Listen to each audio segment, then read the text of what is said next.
everybody? My name is Zion Baldwin, youth documentarian. Today, I'm interviewing Jose. We're gonna get this interview. He's giving his life story. He's just talking about who he is and what he represents. Word. Sure. All right, cool. Let's break into it. Yeah, man. Jose called you the Bone Crusher. He said you look like Bone Crusher. Not Jose, Lincoln. Yeah, he said I look like Bone Crusher? Yeah, he said you look like Bone Crusher. Lincoln said you look like Bone Crusher. That was the first thing. I was like, yo, you know Jose from the school? He's like, oh, you mean Bone Crusher? I was like, yo, that's my dude, yo. That's my guy right there, bro. That's facts, Real man. talk. That's the guy. Bro. But I wanted to have this interview with you, man. Just to start with, just tell us who Jose is and give us a little bit of background about yourself. Anything you want the people to know. The best. First, I want to apologize because I'm rolling this. And shit, the best way I can honestly give it off the jump is Jose is honestly, think of it as a basketball team. Jose's that perfect six man. I'm not gonna lie. If I can keep it all the way 100, the way my life has been revolving, unfolding, refolding, it's just I'm almost there for that extra stitch, like in my family, that support system. You know, the way how you and me talk about everything is basically sounds like everything you lived through it, and it seems like everything I've watched people live through it. Because I'm the youngest string of my family. I got 4 cousins that's older than me, an older sister, a whole bunch of aunties, all that extraness, and you know, when you're at the end of the barrel, you kind of sit there, you kind of chill. Everything's almost really protected, but going like how I said before we started this, people tend to expire, and I pick myself out of that group, and you know, I just try and use all the tools that surround me. So I say, Jose's a resourceful person, you know, willing to build his arsenal by any means necessary, making anything work, you know. I really like that. That's very unique, that point that you just made about the six man on the team. Most people want to be the starter. Mm-hmm. Most people want to be the star, the superstar. They want to be in that light. They want to shine. The six man, you need the six man because he's gonna help you get that ring. He's gonna be the guy in the huddle, getting everybody hyped, making sure that nobody, you know, if stuff go down, he's down to ride. Oh yeah, keeping that alignment. Yes, sir. That's a whole fact. Tell us where you from, where you been. It's been a long journey. You started off in the Bronx, New York City. Everything started right there. After 7th grade, we came up to here. We'll scratch that. Before then, moving school to school upstate. I was Ithaca, Myro, Horseheads, Utica, all that. You know, kicking out of school, everything. It was kind of like if shit wasn't really going my way or the way, like, you know, that I was feeling it was kind of like I would try to change it to my comfortability. But I wasn't realizing where I was, obviously, you know, young age, you know. And, you know, after those times of being kicked out, we landed up in Binghamton. And Binghamton kind of, you know, East Middle School, 8th grade, it kind of gave me that realization and let me take my time with it. Everything downstate, real fast paced. They expect you to either, if you're not falling in line, you're falling off the track. 100%. You know? When I came up here, I was able to really take my time, take my steps. And I honestly think that's what kind of makes it a little different. Because when I came up here, everybody was, oh, I'm from New York City. I do this, I do that. And I'm like, yo, you making so many references, but we in Broome County right now. And I've been seeing you every day. I just got here. You know what I mean? And, you know, that's what I be telling them. But when it comes down to it, it's really almost how you appropriate yourself. And that's really what I learned from Binghamton. Because after that, knocked out, you know, they told me, my elders told me, you're going to get through school quick. It's going to go through quick like that. You're going to have to realize you're on your own. And mind you, these are the tools that are being handed to me from the elders that already handed those tools to my peers, if that kind of makes sense. So it almost goes back to that expiring thing, you know what I mean? Like, for an example, I got an older cousin. He had the tools. Everything was lined up. The only thing he was mainly missing out of that stereotypical, you know, sense is the father. He was missing his dad. But mind you, he had 4 other uncles, 2 other ones that live out of state. That's 6 grown men, 6 father figures. Some of them got 4 kids, some of them got 2, some of them got none. And they still here for him. But you know, it comes in a different way. It's almost like a funky feeling to when it's like, damn, y'all coming to me, and it's almost like y'all skipping over this one. So it's almost like, you know, I was able to take those stepping stones in Binghamton. Going through high school, I was able to get into college, Syracuse University. We had programs at Onondaga Community College, Health and Human Performance and Nutrition. We just majored. And the only reason why I enjoyed it, honestly, because it made me more of a people person. Taking public speaking classes, you know, being with people in those appropriate settings and those inappropriate settings, where it's either it can get legal or it can get lethal. So it's almost, it sounds like a corny thing, but it almost like it prepared me, and it let me marinate in myself and let me almost figure out what I can do and what I gotta do. Because at the point that I'm at now, it's just I'm doing what I want to do, and that's the honest goal. You know, everybody can work for somebody. That's gonna be given. You know what I mean? You're always gonna work for somebody until you work for yourself. Right. It just depends on how you appropriate yourself and how you work on your characterization and how you just handle with those tools. You know what I mean? I want to ask you. Yeah. I got a lot of questions for you. Nah, go ahead, man. What's the Shit, you think I'm talking now? This is me regular. Wait till this thing. Go ahead. What's what do you mean define expiring and the references you're making to that? What's your example of that? What's your picture of that? What does that mean? My picture of that is imagine 5 dudes on a line. 5 dudes on a line, whether the first 3 dudes are related, the 2 dudes is friends at the end, or everybody just knows each other from whatever. But stereotypically, because that's almost the biggest way how America looks at America, or the world looks at the world, you know, because stereotypes are built off of whatever people say, you know what I mean, and whatever people think. So it's almost, you know, it's not even like, my whole rule of thumb for expiring is you honestly just, you're giving up. Like, another example, let's say out of those 5 people on the line, 2 of them, they start spending more time on how to get high than just being high, if you kind of get what I'm saying. Because being high and getting high, that like those 2 ways can affect you greatly. I know you see it all the time at the high school, you know what I mean?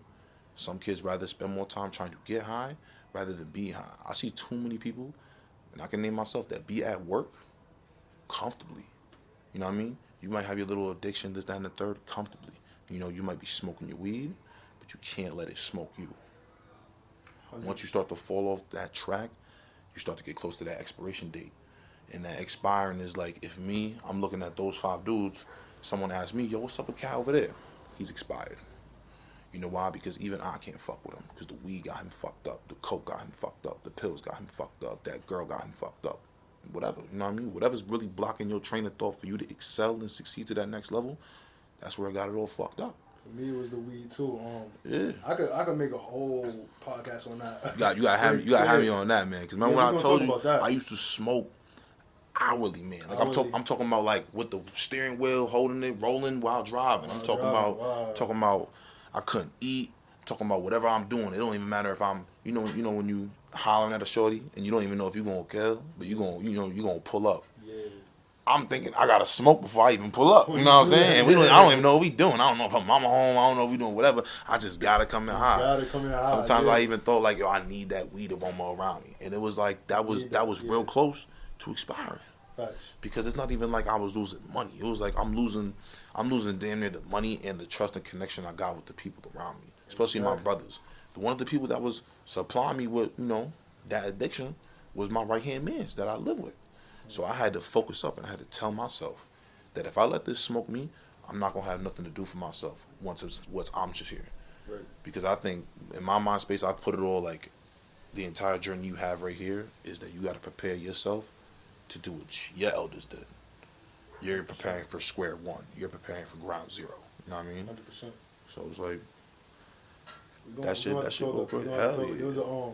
This is a funny skit I just saw with Now See Nows on YouTube. What? Dude was like, it's called I Gotta Smoke Real Quick, and basically, bro, like every time like him and his friends wanted to do something, like, yo, let's go get some food. He's like, all right, yeah, just give me 5-10 minutes. I gotta smoke real quick. His girl had called him like, yo, Nas, I'm pregnant. I'm having a baby. You gotta call. You gotta come to the hospital. He's like, yeah, I got you. Just give me 5-10 minutes. Give me 5-10 minutes. He said 5-10 minutes. He was oh Lord, having a seizure. And this dude was having a seizure. He's like, his man came and got him. And he like, oh shit, Nas, you good? You having a seizure? Man, we gotta rush you to the hospital. He's like, all right, I got you. Just give me 5, 10 Yeah, minutes. he's I got like, smoke room. give me Yo. 5, 10 minutes, man. 5, 10 minutes. It was just an exaggeration that, you always feel like you got to constantly smoke. Oh. In today's culture, with everybody doing it, Mm-hmm. it's definitely something that, it's hard to wean yourself off of it. Yeah. And then 2, it's so normalized that a lot of people don't even, they don't see the consequences. Exactly. It take a strong mind to really, be able to get yourself off of it. Mm-hmm. But that's another topic for another day, though, man. Nah, for There's real. There's a lot there.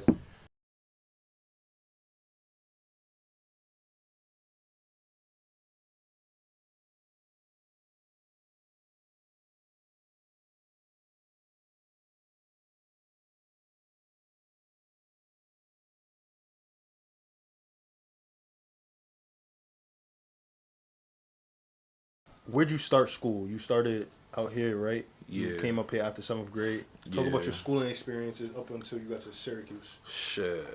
The schooling experiences, that's when I learned folks is mean. Kids is mean. Nah, I can't even say kids because I was a kid. I could say people is mean.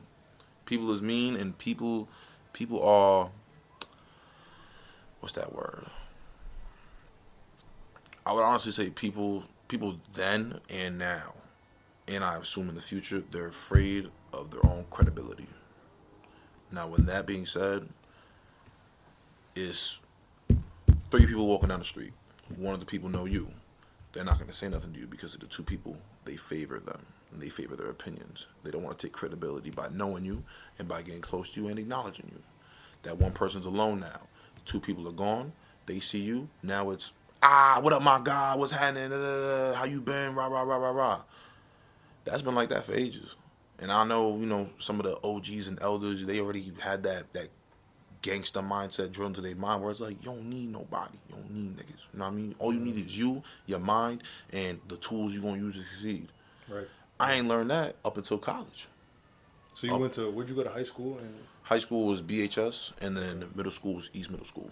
East Middle School. And then where'd you go after BHS? After BHS, we went to Syracuse University, and I had co-classes at Onondaga Community College. So I was up in the Syracuse area, up in near, I wouldn't even call it like the south side of Buffalo. Nah, those are Syracuse, on like the south side of Syracuse.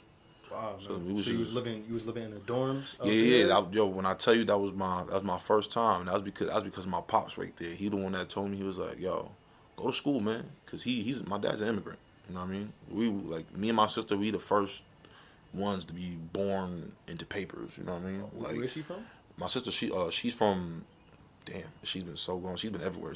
Right now she's in Albany. She's a professor at UAlbany, and she runs what are them shits called? An art museum. She runs like an art museum and sets up banquets, and it's like she be talking her shit. So it's like she sets up the art, but then she walk in and she's a tourist, so she'll show you the art, and she'll be like, yeah, look, this artist did it. Her name is Mercedes. And where's your pops from, you said? My pops from the Dominican Republic. DR, okay. Saba Domingo. Got you, man. Right there. He came over when he was 7 years old, and then he was in the Bronx. He was just out there. Then he made a decision where he was like, yo, we out of here. You know what I mean? Because he the one that made the first call. He said, it's nasty out there. It's not good. Right. You know? Because, like, when I tell you, they don't care. Like, I be thinking BHS is bad, but they don't. It's a whole different world out there. Whole different world. And it almost, I just say because of the actions, because, people just think they can do what they want. But at the same time, people not taking the credibility for what they do and how they do it, when they do it, that type of stuff builds like a real, like, it puts a real big dent into people's, like, characterization, like what they do. But not coming up from the BHS, I mean from East Middle, that transition right there, I was able to learn a lot. That's my positive there. I was able to learn a lot, and I was able to do so much. Being in the East, I was probably like 480. Like 490, almost damn near 500 pounds. Wow, so you had to lose weight, bro. I had no choice, you know what I mean? Going on from there, I had asthma, was asthmatic. I always say it as a running joke, I found the cure to asthma because of poverty. So it was hilarious. So like I used to be on, I'm talking about nebulizers. You see the logo on his truck, Lincare Corporation. It's an oxygen company. So that company specializes in delivering oxygen to people that suffer from, throat cancer and all types of like other lung diseases where they can't breathe.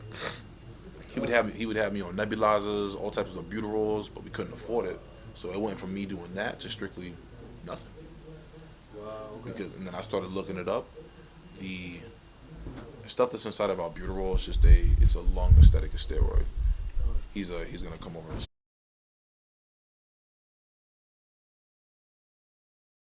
I wanted to know how long were you at Cuse for?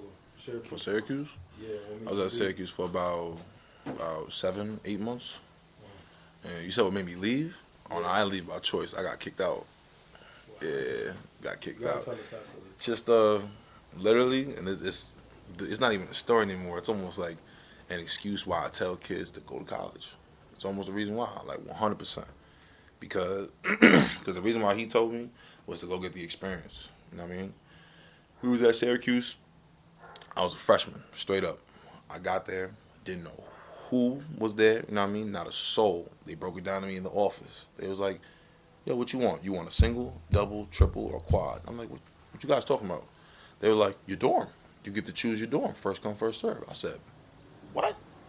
I ain't never heard Cosby like that. Obviously, I picked the single. You know what I mean? We in the single. First things first. I turn to the left. I turn to the right in the orientation. I see 2 dudes from BHS that I used to ball with. Just like that. They're like, "Yo, what's up, man? What's going on?" From there on out, we just started to accumulate our group. And it was crazy because before I went to school, the dudes I used to hang out with, like my guys, like I would always, everywhere I go, I'm a resource. I pick up tools and techniques and methods from everybody that I meet, no matter who it is. And he always told me, no matter where you go, alpha dog, big dog, the man in charge. Not of the entire thing, but what you do. Straight up. So then when he told me that, I had a car, single dorm, had an 80-inch TV in my room. I had whatever trees I needed to get. I was taking trips from Bing to Cuse, a little hour drive, it ain't nothing. Yeah. Doing that, I had it all sanctioned. Everything was sturdy. And it was literally just me getting the experience. I'm talking about girls in the dorm rooms. We getting strikes at 5 in the morning, not going to class, doing this and that. But I still got my credits though. That's how I always remember. That's how I always finesse it. I still got my credits. It's just they dialed down the track to where I was talking to my professor and they straight up told me drop out. My professor looked at me in my face after I told him, I'm not really here for myself. I'm here for that guy. And I didn't understand it at first. So I think that's why the impulsiveness just kicked in. But then again, it's all part of the experience though. Here for what guy? My dad right there. Yeah, that guy. Big guy. So, when they told me, they was like, if you're not going to be here for you, drop out. There's no end goal if you're not here for yourself. And I understand that now. Because when I say, after it kicks off into college, this is when shit get real interesting. And you say the program you was doing was through Onondaga? Yeah, it was through Onondaga because they had the healthy human performance programs. That was the major. But it was classes through Cuse as well? Yeah. It was classes also through Cuse because we were all Cuse campus. But Okay. Onondaga had more of the gyms and they had the open program where you could show up because they had a YMCA connected to their college. So you could come through. But you were a student of Syracuse University? Yeah. So it was like I'm going to 2 colleges, you know what I mean? Like Yeah. I'm walking through 2 campuses, all that. And it was honestly the best experience that I would think that I could ever get. Because when I went to my sister's college at University of Albany, that shit was ass. I'm not gonna lie. Like the dorms, you in a cubicle cell. I'm like, yo, like they got it was crazy. Like Cuse is a private school. Big. It's brown brick buildings. 8.6 black population. Yeah, it's small. And I added to that. And I was proud of that shit. Word too. And it was crazy because I didn't even get kicked out the school. I got kicked off the dormitories. Yeah, so keep going Yeah. with that. They had told me, it was surprising. We was in the council office. They was telling us like, yo, you get 3 strikes and you out, straight up. One of the strikes I could rebuttal off of because I got caught with some weed. You know what I mean? I got caught with some weed in the dorm room. And all they did was say, you got to go to this weed class. You know what I mean? Go to this class and we'll remove the strike. All right. Class was easy. We just told the dude for 20 minutes what this was, guava and stuff. We just told him about that. One of the other strikes, It was some racist nonsense bullshit where I had a homie. He had dreadlocks, black dude. His roommate was a white dude. You know what I mean? Call my fella. We was all friends. We all friends. Every single dormitory door has whiteboards on it, and they come with a marker. He told us the day before that he was going home. So me and my guys, we wrote on his board, "Go home, nigga." Straight up. You know what I mean? Maybe there might have been like 3 extra A's at the end, but word. They got a picture of us writing on the board. But this is where it got funky. They got a picture of us writing on the board from the camera. They didn't take a picture of the board itself. The staff member said that we wrote, "Go home, you fucking nigger," with like 4 extra R's at the end. And me and my mans had to take accountability for that. We talking to the cop. They talking about, yeah, this is like obstruction and like biracial whatever nonsense. And they wanted me to write like a 5-page essay on like why it's not good for the community and why I should stay and be a part of the college. And I did that. I ate that. I took that L. I ate it. You know what I mean? I took it. Did you do the essay? Yeah. I took it, turned it in. I swear if I could access my Google Drive account, yeah, everything gonna be there. Everything, every project, every essay, whatever. But with that being said, that followed up with me getting called out to the office, and you know how every single dorm with the colleges they have like a staff, like a RA, you know. Yeah. Apparently, I've been getting written up without knowing. So they said the 3-strike rule. I got there. They said, "Jose, you got 12 strikes." I said, "How?"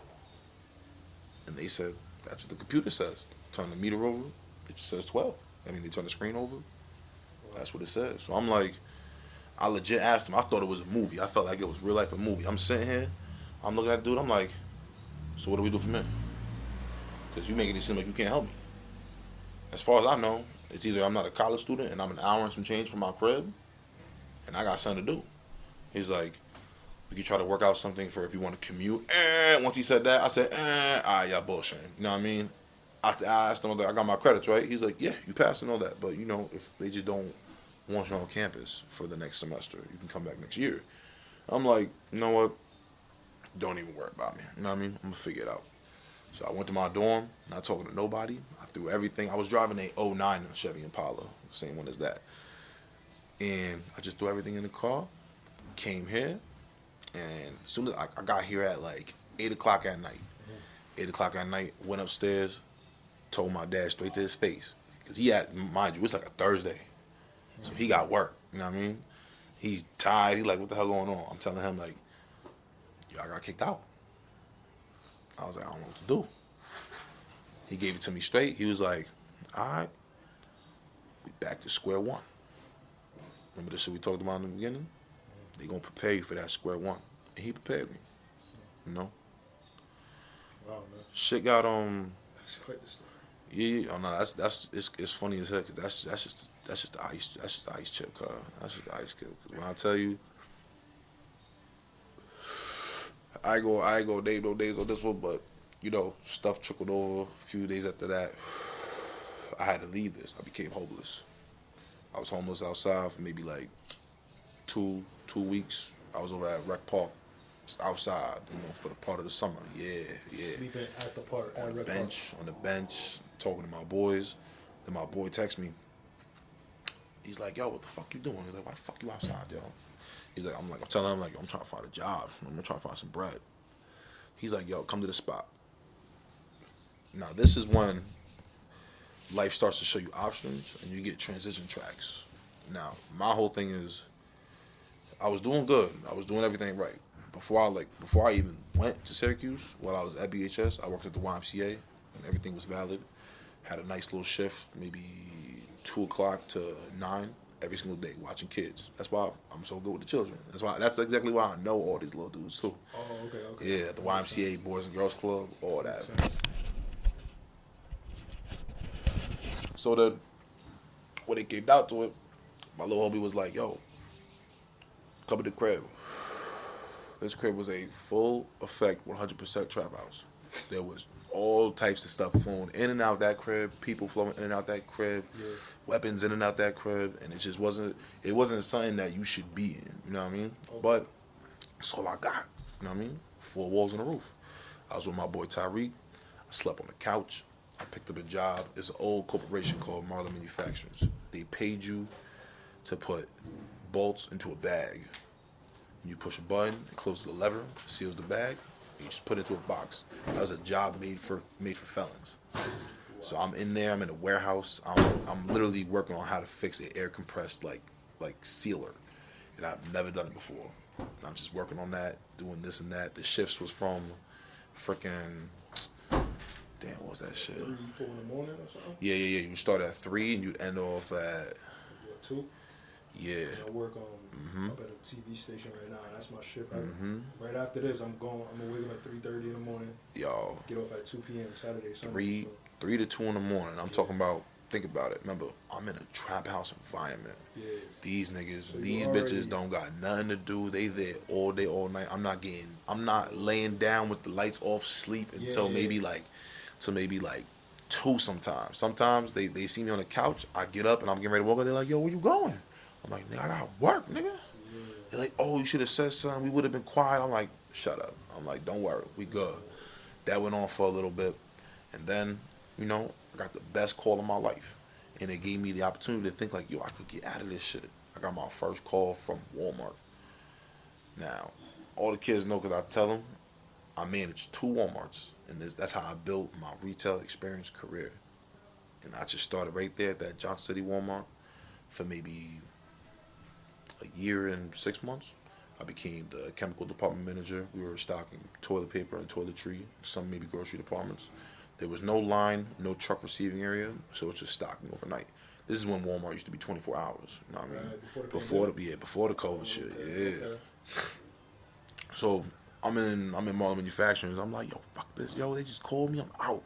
So I get there. I learn that, and I'm thinking shit's starting to get good. I'm not gonna have to do the trap and shit. But at the same time, I'm thinking to myself, this money isn't coming in no quicker. You know what I mean? You still got to try and make things work.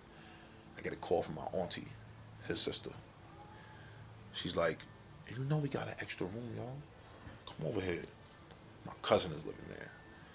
Now, if you remember how I was talking about in the beginning with those people that tend to expire, the dudes that, they don't really fall in line. He was there. Now, this is when he was working. Everything was good. But he, some people have their own guilty tendencies. His shit is out of this world. You know what I mean? He be with the younger chicks. No wrong, he fuck with that. Yeah. He's like older? Yeah, but he fuck with the younger chicks. Like minors? Imagine someone trying to fuck with like a 9th grader in the school. Word too. Like, I'm in 12th grade, and his shorty in 10th grade. And he in college. Was he like, how old was he? He was like 22, 23, fucking with a 10th grader. Okay. So I'm like, I get that. so I'm telling her, I'm like, yo, I appreciate the offer, but you sure? She said, yeah, fuck that. So I left the crib, got the room. I'm just stacking bread, stacking the Wally World shit. Mind you, we still in Bing. All this has been going on for a span of like 6 months. So I've been grinding, doing all this. I get a crazy ass phone call from my mother. Now, bro, this story, people would be like, yo, where your boss been at this whole time? Word, like, I couldn't go to her after I got kicked out of school. This, that, and the third. But she knew I was always going to be good. But I didn't know that she wasn't. Got a call. She's telling me that, the dude she fucking with cheating on her. Like, imagine your mama calling you and telling you she's sleeping on someone else's couch. I said, what? I said, you doing what? I said, copy. Hold on. I said, say less. I took all the drug money, everything, all the money I done made, everything. Put it in an envelope. He told me this. You take the money, you put it in a ramen noodle box. Ain't nobody gonna fuck with your ramen noodles. They ramen noodles, you know what I mean? I sent that shit to her. She got an address. She sent me that. I said, make sure it's something nice. Because I said something nice for me and you. Because I'm trying to get out. You know what I mean? That was my first step out of Bing. She sent me the address. I got the call. Packed all my shit up. I was gone. right downstate. We was in Middletown, New York. It was about 30 minutes outside of the Bronx. Like you can make that trip. Yeah, Goshen Turnpike is all right there. Everything it leads right into Jersey, Patterson. You could take Newark all the way down, right into the Bronx. Everything was right there. So there, I was still trying to use my retail methods. I got a job transfer from Walmart, right into the other Walmart down the street from me. Boom, took it over instantly. Chemical department manager. Now instead of working at this Walmart, because my main problem at that Walmart, there was a whole bunch of old workers. I couldn't really. You know what I mean? I'm telling 60-year-olds what to do. And they just, you know what I mean? Now, I find the younger cats. I'm up in this Walmart. We just stocking. Everything's flowing. Everything is going groovy. We making checks. I'm finessing overtime. It's going on 2 years. Everything is gravy. But, you know, when everything's going good, you tend to get a little too comfortable. This is when I tell you I felt like I was getting to that expiring minute. That expiring point. We got like 10 minutes. Like, Go ahead.